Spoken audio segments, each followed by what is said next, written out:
उद्यांचल यदुवंश कल्याण समिति ने धूमधाम से मनाया श्री कृष्ण जन्माष्टमी महोत्सव। गाजियाबाद 15 अगस्त उद्यांचल यदुवंश कल्याण समिति गाजियाबाद द्वारा श्री कृष्ण जन्माष्टमी महोत्सव बड़े ही हर्षोल्लास एवं धूमधाम से किसान टिम्बर स्वरूप पार्क के प्रांगण में आयोजित किया गया। संस्था के संस्थापक संरक्षक एवं सलाहकार श्री एस प्रसाद ने बताया कि समिति द्वारा यह कार्यक्रम लगातार पिछले 8 वर्षों से आयोजित किया जा रहा है। कार्यक्रम में बच्चों ने भगवान श्री कृष्ण के जीवन मूल्यों, आदर्श कृत्यों और उपदेशों को गीत संगीत, नृत्य, उद्बोधन तथा कला प्रदर्शन के माध्यम से अत्यंत रोचक व प्रेरणादायी तरीके से प्रस्तुत किया।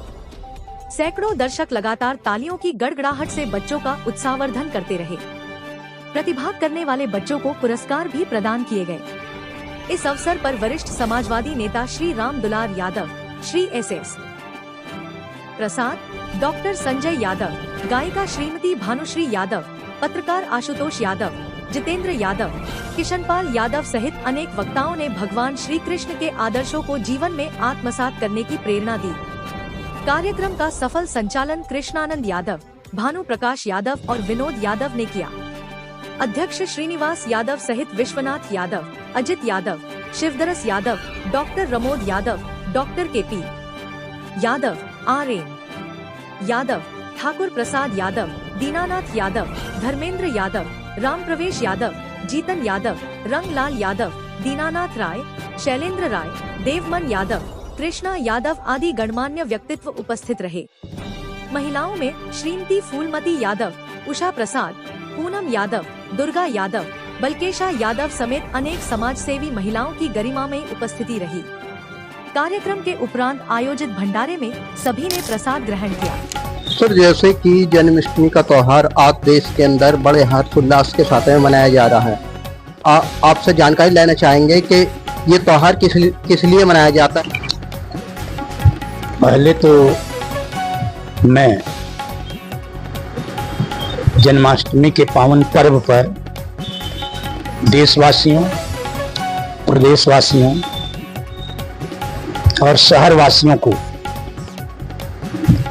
शुभकामना देता हूं, बधाई देता हूं और हार्दिक अभिनंदन करता हूं कि आज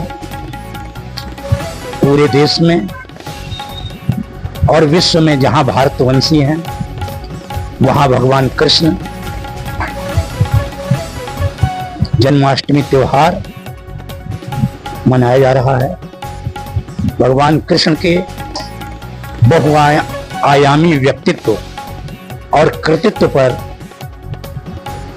चर्चा होती है। लोग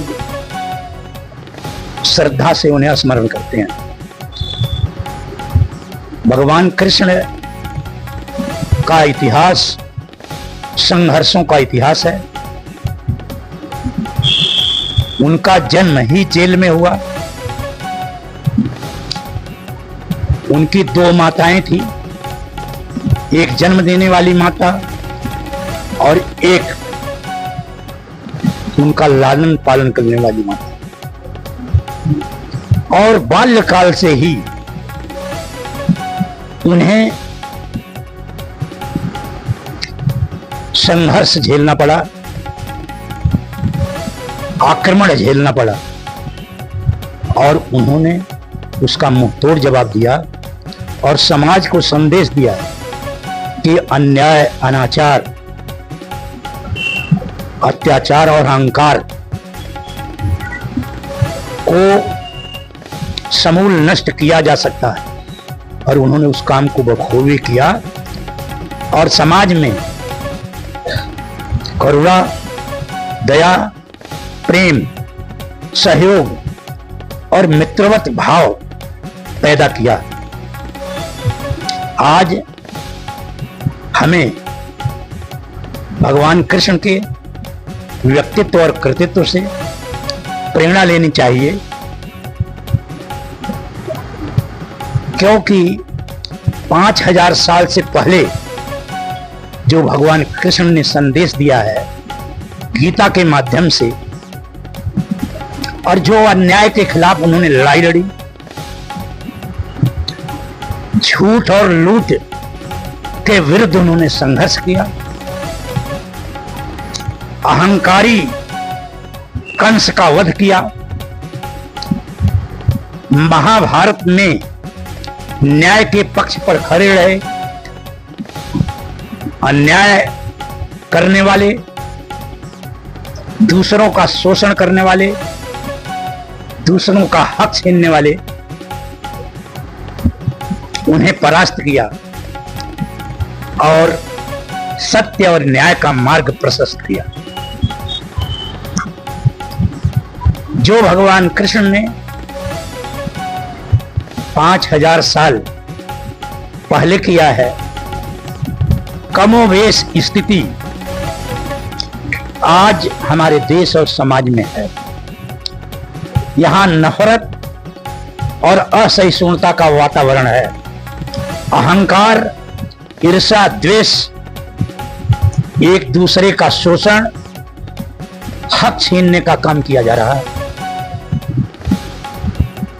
हम अगर भगवान कृष्ण के पद चिन्हों पर चलना चाहते हैं, हमारी पूजा भगवान कृष्ण के लिए तभी सार्थक होगी जब हम देश, समाज और व्यक्ति के सर्वांगीण विकास में काम करेंगे और समाज में, देश में सद्भाव, भाईचारा, प्रेम, न्याय और बंधुत्व की भावना का वातावरण बनाएंगे। अहंकार, अन्याय, अनाचार मिटाएंगे। आज हमारा देश संविधान और संवैधानिक संस्थाओं के ऊपर चल रहा है, लेकिन आज उसे कमजोर किया जा रहा है। बाबा साहब डॉक्टर अंबेडकर ने जो हमें संविधान दिया, समता, समानता, न्याय और बंधुता का, और भगवान कृष्ण ने भी समानता की बात की, उस पर आज कुठाराघात हो रहा है। हमें सद्भाव, भाईचारा, प्रेम समाज में कायम करना है, तभी हम भगवान कृष्ण के बताए मार्ग पर चलने के अधिकारी हैं। ऐसा कौन सा संदेश है भगवान कृष्ण का जिसे हर इंसान को याद रखना चाहिए और अपनी जिंदगी में उसे उतारना चाहिए? भगवान कृष्ण का कर्म के ऊपर बहुत बड़ा गीता में उपदेश है। उन्होंने कहा है, कर्मण्ये वाधिकारस्तु मा फलेषु कदाचन। मानव को अच्छे कर्म करना चाहिए, सदकर्म करना चाहिए, न्याय के लिए संघर्ष करना चाहिए, समाज में सद्भाव के लिए संघर्ष करना चाहिए, लेकिन परिणाम की चिंता नहीं करना चाहिए, निराश नहीं होना चाहिए, लगातार संघर्ष करना चाहिए। क्योंकि उन्होंने ज्ञान मार्ग, भक्ति मार्ग और कर्म मार्ग, गीता में तीनों का संदेश दिया है, लेकिन वो कर्म मार्ग को श्रेष्ठ बताया है।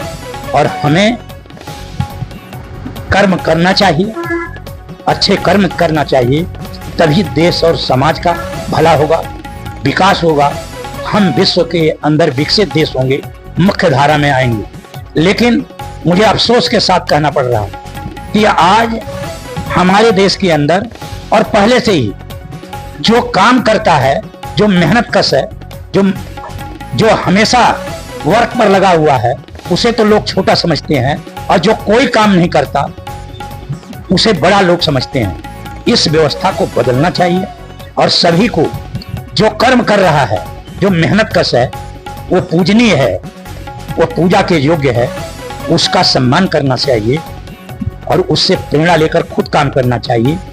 नहीं तो आपको के माध्यम से, न्यूज प्लस के माध्यम से मैं बताना चाहता हूं कि यहां करोड़ों लोग निठल्ले हैं जो कोई काम नहीं करते और झूठ फैलाते रहते हैं, समाज के अंदर संदेश गलत देते हैं, जिससे समाज की दिशा सही रास्ते पर न जाकर पाखंड, अंधविश्वास, रूढ़िवाद और कुरीतियों में फंस जाती है। इसलिए भगवान कृष्ण का असली संदेश है कि कर्म करिए, सत्कर्म करिए, लोगों को बहकाइए नहीं, पाखंड में मत फंसाइए, असली बात को बताइए, जिससे देश और समाज का भला हो।